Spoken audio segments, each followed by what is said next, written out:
Good day, and I love you, and welcome to the first ever Holy Happy Health. I am Heather Peterson Lockhart, and I'm delighted to be here with you. I wanted to take a minute and connect with you guys and talk a bit about our energetic health with, oh gosh, I don't know how to do all these things that are going on. Okay, I have to focus on what I'm saying. I have to always do this little same introduction because the minute I start paying attention to everything else going on, I'm like, bah! So I'll do this for a second, but I don't know how to do all these little things. Hello. Thank you for joining me. Hello! Hey, so in the future I can bring you on the camera. How many people can I do that with? How many people can you bring on at one time? Too cool. It's pretty cool that we have this beautiful free platform. You know how we're always like bad-mouthing? People are always bad-mouthing social media. Well, anything for that matter. Anytime I find something that's like beautiful, I choose to like praise it. So I'm grateful for this free platform where I get to connect with you beautiful people and chat with you a little bit. So let me tell you about what we're doing. Okay, so I'm really excited to say that this is Holy Happy Health with a W. You get it? Because it's the whole deal. Holistic with a W. Because it's a mind, body, spirit experience, right? We have to get them all in the same line online in order for us to really thrive. So I have told you guys that I am rebranding and my business is Holistic Happy Health with a W. So my little show here is going to be called Holy Happy Health because I just like saying Holy Happy Health a whole lot. It makes me happy, and I think you should do things that make you happy. I think you should do things that make you smile. I think you should do things that make you giggle because then you're excited to do them and you are passionate about them. So welcome to Holy Happy Health. Today we're going to talk about our lung health specifically and our heart health and how that relates to our energetic health and how by becoming aware of our energetic body and our energetic health, we can heal our lungs and heal our heart issues, our circulatory issues, and we can help heal those of our family. It's beautiful, absolutely beautiful. So I'm really excited to talk to you about this stuff today. So what we're going to do very first is take a second to connect with ourselves and connect with each other, if you would, please. If you could mindfully, consciously focus on connecting together, we are so much more powerful and we have access to beautiful connective gifts and wisdom and solutions and just connection galore more in the group than we do by the individual. So I like to take my left hand and put it on my heart because I can feel my heart, and then take your right hand and put it on your left. Take a big breath in through your nose and pause. Feel your chest rise and exhale. Let's do it 2 more times. Ready? Inhale. Exhale. 1 more. In through the nose. And exhaling through the mouth.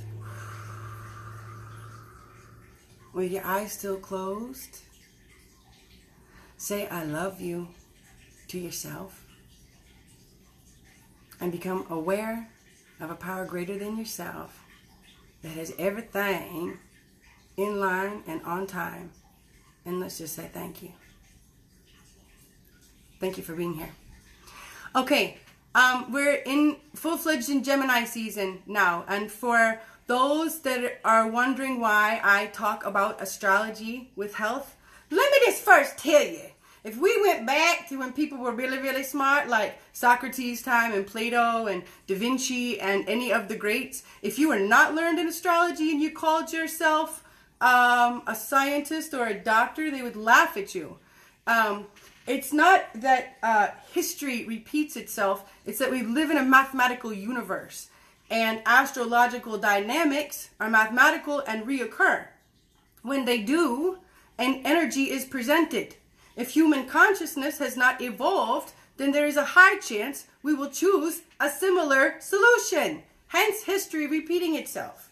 But as human consciousness evolves and the energy is presented, even more so at an expedited or more intense rate, we can choose better solutions and we can get a better outcome even faster, quite honestly. So we're in Gemini season now. Our lungs and our throats are aspected, all right? Now, I've been working with a good many people lately who have let me phrase this differently. Let me wizard my words. Who have been diagnosed with lung and heart issues and who experience lung and heart dis-ease. Now, when I say it that way, I'm saying D-I-S-E-A-S-E, not disease. Disease is the physical manifestation of energetic dis-ease. When we have dis-ease in our belief system, in our way of being, if we do it over and over and over and think it over and over and over, then it's going to end up as disease in the physical body. You dig? Okay? So during Gemini season, there's a lot of focus on the lungs. And so those that have been experiencing issues, it could be compounded now. It could be greater, right? And those who have heart issues, anything in like that, you know, that kind of, those systems, the heart and the lungs, right? That's your blood, that's your circulation. This would be, I mean, anything cardiovascular, diabetes would be affected, all of that. You know, I mean, it's kind of hard to say just those systems because the heart kind of affects everything. So, right? Now, what we also notice right now, or what I'll speak for me, I'm working with a lot of people who either are or have family members that are over 50 and their lung and circulatory and heart issues seem compounded now, okay? Now, the way it works is we've been taught that disease is hereditary and disease is just handed down, and so chances are if your parents had it, you had it. That is, first of all, absolutely against the laws of adaptation and nature on this planet, and therefore impossible, because it's just like if you want to say fuck you to gravity, gravity's still going to hold your ass on this planet, even if you're like, yeah, well, fuck you and I don't believe you. It is. It's a law of what is on this planet. And on this planet, if you have a two-headed fish, and the two-headed fish doesn't eat well, it might have one more two-headed fish, but then after that one more two-headed fish, it's probably going to die because it doesn't do well, right? And nature weeds out that which does not do well. So we definitely would not be harboring and protecting dis-ease that manifests as disease in the body, in a body that is ever calibrating, ever renewing, ever evolving, ever adapting. Doesn't even line up, does it? What we do hand down are belief systems and ways of being. And those ways of being, those ways of operating, our MOs, yield to dis-ease in the body. Now, I was speaking with a woman earlier today. She's in her mid-50s. In fact, I was speaking with two women about this today, actually. And to one of them I said, you know, Mom never sat you down and said, now this is the deal. You need to make sure you get everything done all the time. And you need to have all your ducks in a row. And you need to put everyone before you. And I don't give a rat's ass how it feels. And I don't give a rat's ass about your health. You are absolutely unimportant. You are a vessel to get things done. Damn it. You're a human doing. You're not even a human being. Do you hear me? Mom never sat us down and said that, right? If you're, you know, a man with a father, it was never a conversation like that. What did happen was you watched the way that Mom did things. You watched the way that Dad did things. And at some point, you either said, screw that, I'm never going to do that, and you did not choose to emulate her behavior and his behavior, or you did. And you started doing something a similar way, right? Which is the case for most of us. We adopt a way of being. we adopt a belief system. We give permissions and invitations to this way of operating that generates or manifests rather as energetic dis-ease, which becomes physical disease in the body. So what we see is, I mean, you can, there's a few stereotypical cultures or families. How do I say this? I was speaking with a woman today. She said, it's hard for black women. She's a black woman. She says it's hard for black women because, you know, we're just taught to always be strong. And her words, not to make excuses about not wanting to do something or not having the energy to take care of yourself. And I said to her, I said, did you hear the words that you spoke? You said to make excuses to not want to do something. See, we're taught that if we're not capable of doing everything the perfect human doing, then you're falling short, thus requiring an excuse. As opposed to, we don't give ourselves the permissions to create the space to say no and to take care of ourselves, right? So you can tell right there she has a belief, okay? And it's what's been modeled, and she might not even realize that she operates in that belief, okay? We see, especially our parents right now. In fact, that's one of the big reasons I came on here. I spoke with a beautiful friend who I think is with us right now, and her, I'm going to give her as an example. I told her I was going to speak about her. She said, oh man, I should have written it down. Okay, so I'm paraphrasing if I don't get it exactly correct. She said she had asthma and she's been smoking and her lungs in bad shape. And I guess her words didn't say this, but I could feel her heart space, and her heart space was shaming herself. She was saying, like, you know, I felt like if she was in front of me and she gave me more words, she would have been, how to make me cry, because I could really feel her. I felt like she was saying, I know I have this stuff, and I haven't taken better care of myself, and I just deserve what I have, and because I haven't been kind to myself. And she just, I felt like she was shaming herself. She can tell me later if I felt correctly. Are you able to block someone on here? Can someone message me that right now? Are you able to block someone when they're on here? Let me see if I can just do this. I can. Hot damn summer in the city. All right. Okay, so I could feel that she was, I felt like that's just the way she was talking about herself. And then she was telling me about her her grandma, who has also had some lung distress, and she was hoping that her grandma didn't have to get the same sickness that she had. And I could feel grandma too, so I said, does grandma get everything done? She's always got everything done. Like, grandma's the rock. You can go to grandma, you can always get stuff done, but she wasn't exactly taught to possibly develop the capacity of nurture for self that could have been beneficial for her health. She said, that's exactly my grandma. You described my grandma exactly.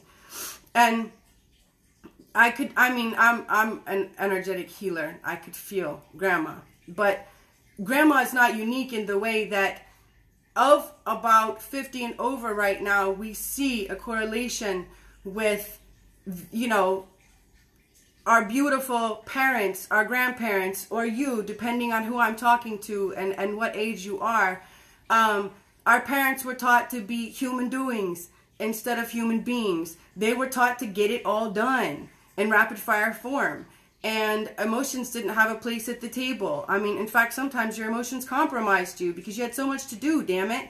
And the person who always executed their to-do list, and if you're a woman, you did so looking good with your makeup on, you're the winner, right? If you're a man, you never cry. You always have the answers. You always have the energy, right? And it's absolutely impractical. And it leads to, not only does it lead to failure and damaged expectations, but it leads to dis-ease in the body because of the energetic dis-ease. So I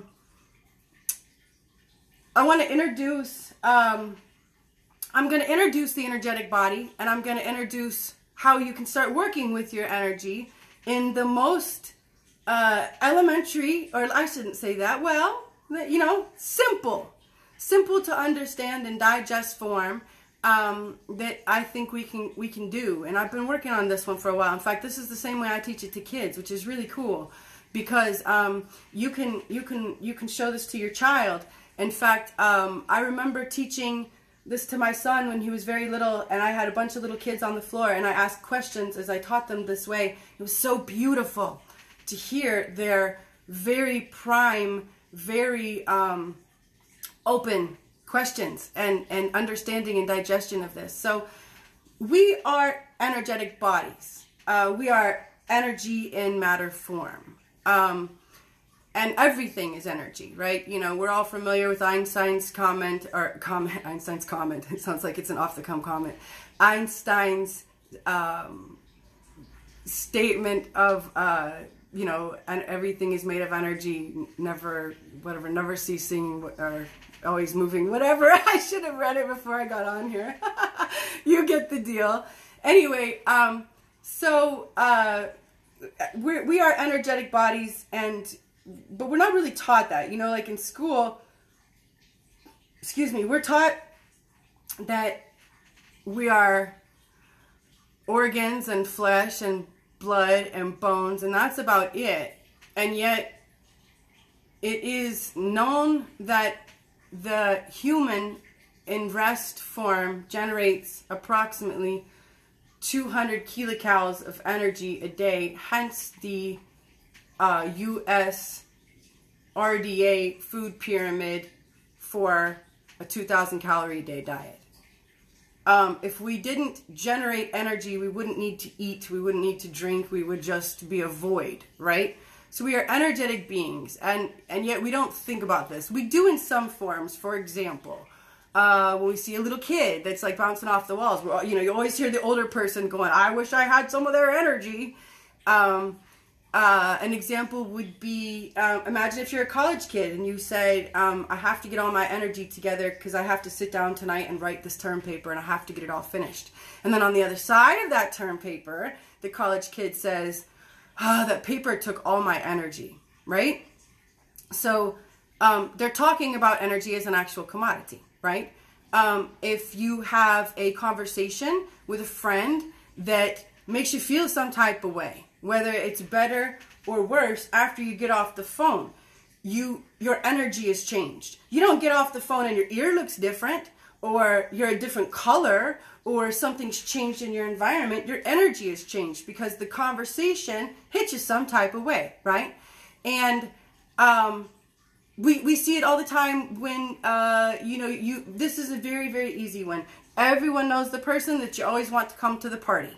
Everyone knows the person that always makes things fun. And we say, that person, man, their energy just lights up the room. You know, I love when they're here. So we have familiarity. We talk about it like it's a commodity. And yet we have zero, most of us, understanding of ourselves as an energetic being and what we should be doing to cultivate our energy and to make ourselves feel better and to allow as much healing and as much wellness as possible, because there's so many things we can do so easily simply by becoming aware of this beautiful body that we're riding in. So I have this chart behind me. Fortunately, I don't have to break down some sort of energetic explanation. There's a bunch of beautiful humans that have been doing it a long time before me. So the easiest way, I think, to explain the energetic body is to use the chakra system. For those who are unfamiliar, chakra is a Sanskrit word meaning flower. Okay, so each of these little flowers is an energy center. Now, here's the way that I teach it to kids, and so I'm going to teach it to you guys too because it's easy like this. All right, so this is the country of you. All right, is my chair in the way? This is the country of you. Now, or it can be the country, we'll use me as to demonstrate. Say, oh, and look at my bodysuit. How about that bodysuit? What? I know. The chakra system and a bodysuit. All right, so this is the chakra system. And you fellas that just tuned in for the bodysuit, you're going to get more than you bargained for, because this is going to help you, all right? Okay, this is the country of Heather, all right? Now, this is the country of Heather, the whole thing. These are the cities of Heather. Each city has its own imports, its own exports. No two cities are like each other, okay? No city can do what the other city can do for the other. No city is capable of taking place of the import or export business. It has to stay the same. Each is interdependent on the other. So this one needs this one to do well, vice versa, for the whole country to do well as a whole, all right?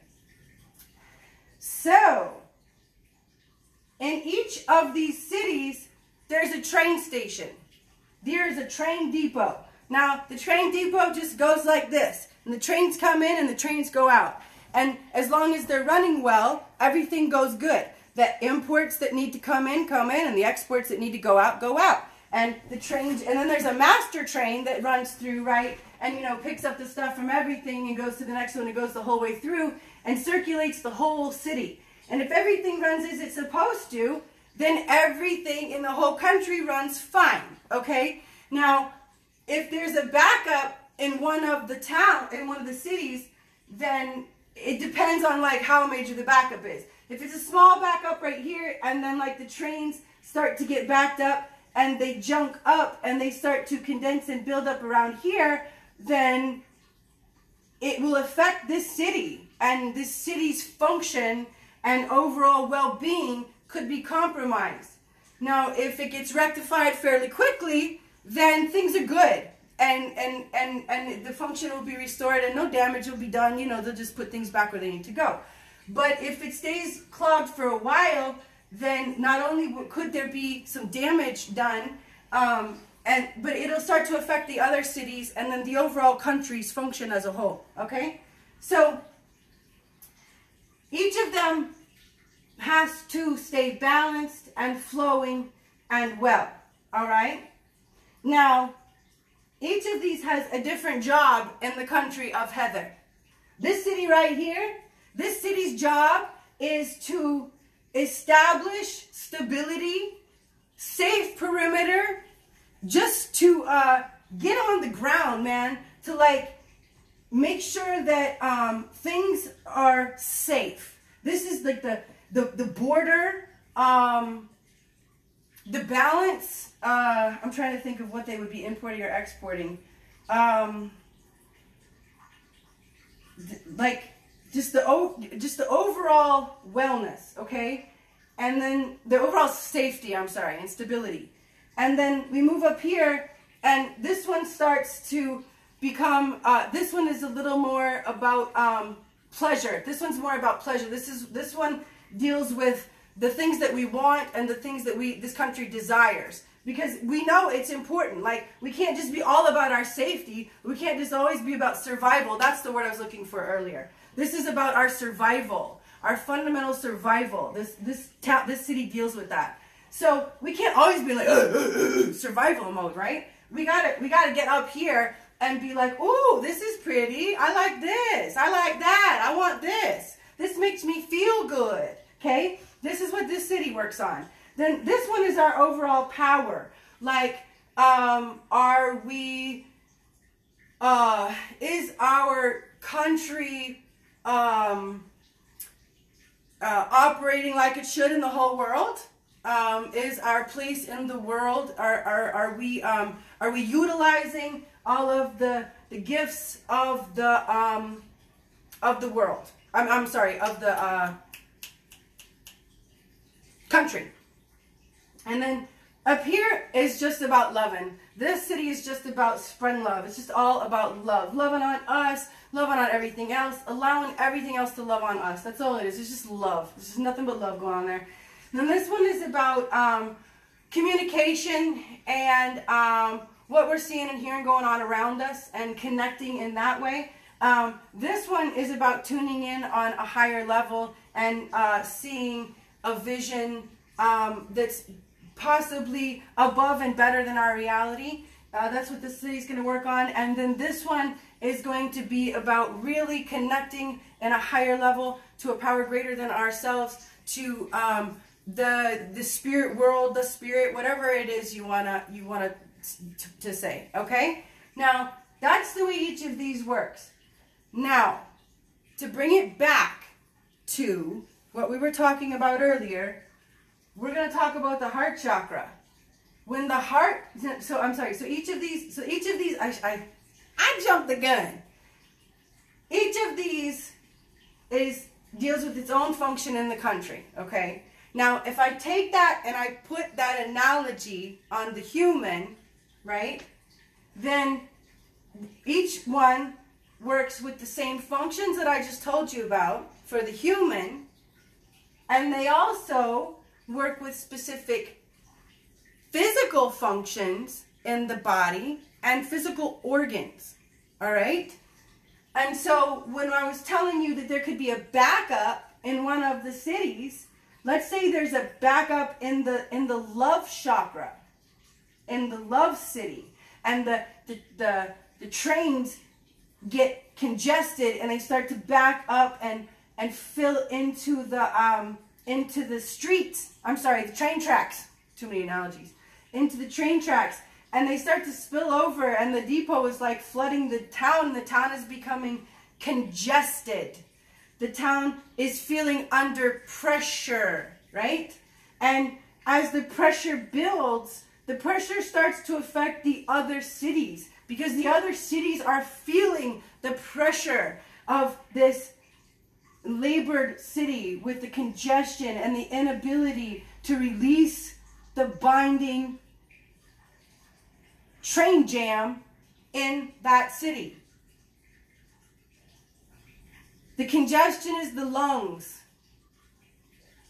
The inflammation is the heart. The pressure is the blood pressure, and it starts to affect all the systems in the body. And that's how it works. Now, if I take it back to what we were talking about earlier, when we're talking about grandma, when we're talking about holding contempt for ourselves and for choosing the choices we've chosen,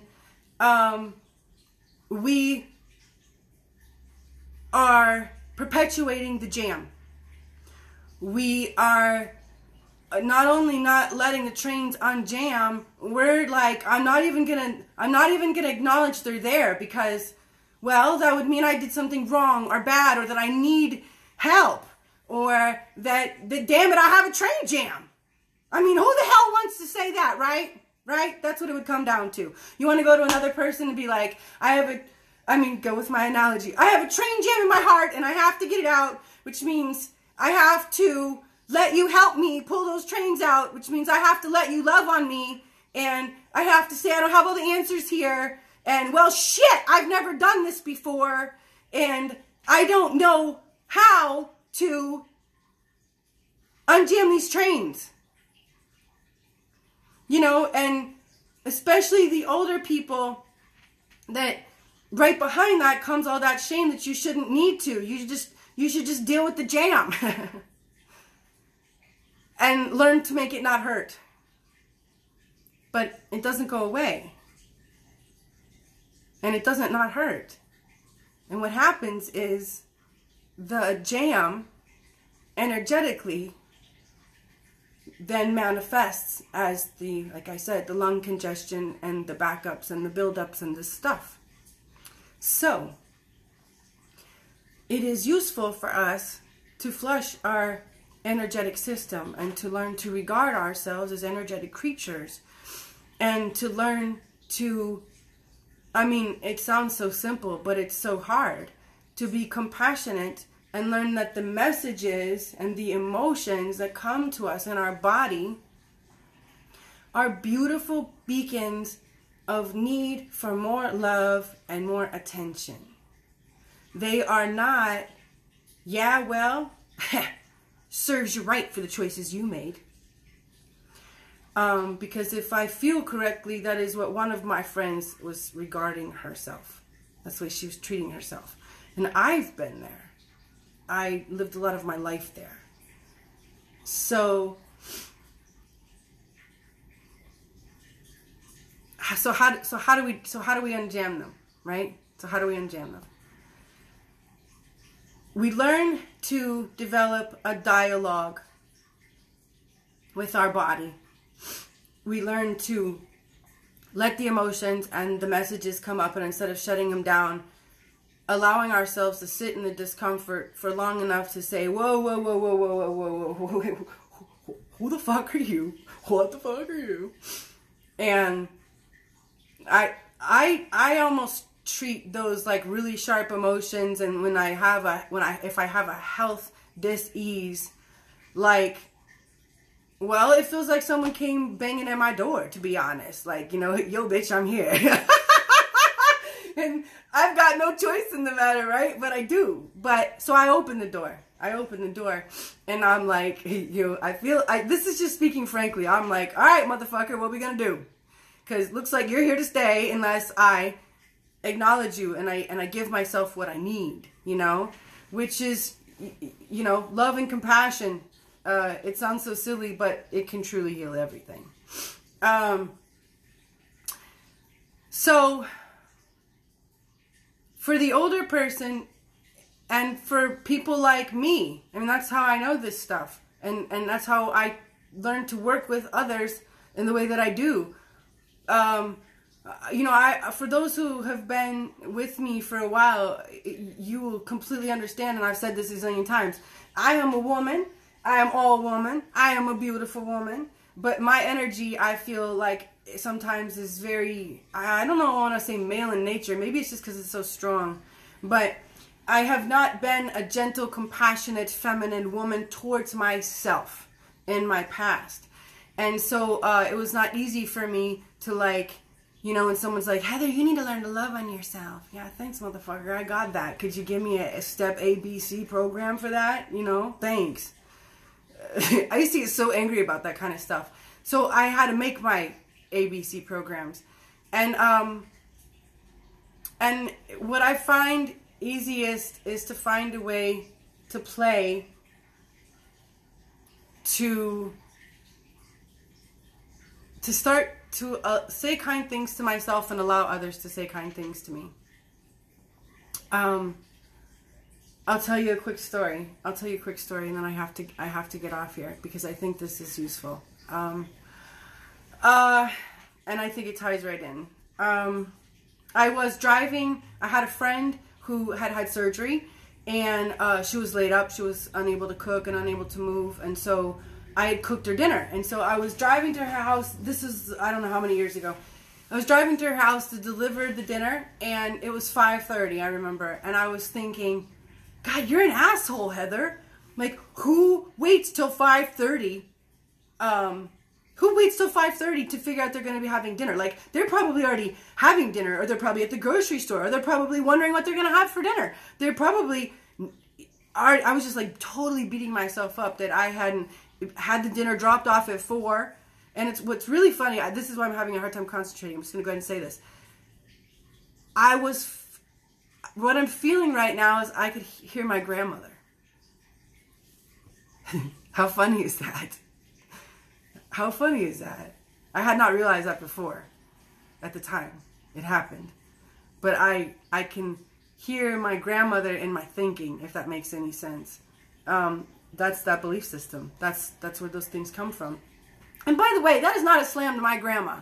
I love my family. I love me. But this is just the way we work. You know what I mean? So anyway, I was driving to drop off this food, and I was totally beating myself up about the fact that I should have done it earlier. It should have been more perfect. It should have been better. Blah, blah, blah, blah, blah, blah, blah, blah, blah, blah, blah. And all of a sudden I was just like, dude, you're a single parent. You have a 2-year-old. That's how old the kids were. You have 2 kids in high school that are doing AP tests right now, and things are wah! and you made dinner for somebody and you're dropping it off. Shut the fuck up. And I was just like, huh? You know, it was like the first time that I was able to hear that self-criticism as opposed to just operating in it. And so I was like shocked, and I was in this weird state where I didn't know what to do with that information. So I showed up to my friend's house and I handed her the food. Her husband came to the door. And I handed him the food and I said, would you please tell me that I'm a good girl and I do good things? And he looked at me and he goes, Heather, you are a good girl and you do good things. And he gave me a hug. And there was so much compassion in the way that he said it to me that I just was bawling. And I had no idea what to do with that kindness and allowing myself to feel it. And not only feel it, but like it. And then ask for more of it. So I walked up to her room where she was in the bed. And I mean, I don't even think I said hi. I think I just walked in and I was like, would you please tell me I'm a good girl and I do good things? And she said the same thing. She's like, you know, gave me a hug. And there was another woman there and she said the same thing to me. And I just felt like a 5-year-old. I just felt like a 5-year-old. And it was beautiful. It was beautiful. I allowed myself to get loved on and to soak all that up. And so it had such a profound effect on me that I came home and I told my girls about it who were in high school. And so we started doing that in our home. We started saying to each other when we could feel or see that the other one was, you know, kind of agitated, running a little low, beating herself up, whatever the case was.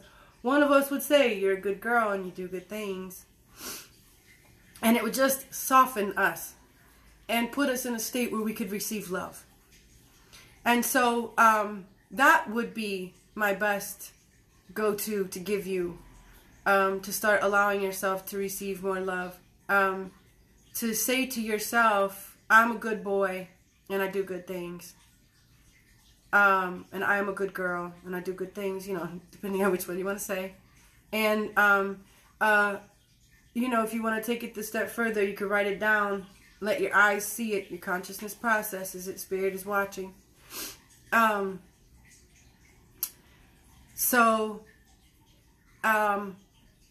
you'd be surprised. You know, the other one I tell people, the other go-to I give you is, we said it or we didn't say it at the beginning today, but I always give this to you guys. I am a beautiful child of God and the world is a safe place for me today. That was given to me before. That's not my original. So that's what I have for you today. I have given you some beautiful information that you can implement ASAP and begin some healing in your own body and in your own family. And don't be surprised when you put in the work and you do the work on yourself. Not only do the energy, the relationships, but the health of those around you can improve. It's really beautiful stuff. So, the other thing, I should do this. In fact, I was using this to begin with. Do you guys know I get really nervous before I come on here? Isn't that funny? I do. So I was using my Renew No Fragrance fragrance to help myself calm down. These products are infused with bioscalar energy, and they make the body immune from ELF wave and cell phone interference and damage for 2.5 days per application. So this is another way to start ensuring your energetic health. Let's see. Other than that, for whoever's tuning in, we are doing, I was going to say locally, but it's actually not just locally. I now offer guided meditations for big people. I say growed-ups. No, it's not a typo, because nobody's grown up. We think we're so growed up, but we're really not. So for big people and for little people, and we do have them in studio now. And I don't think, I had told some people that the schedule would be up today, but I don't think that's going to happen. Look for it tomorrow. I will email it and I will post it on social media. So you'll be able to see the schedule for all of the classes. There will be group fitness classes, weight training, meditation, yoga.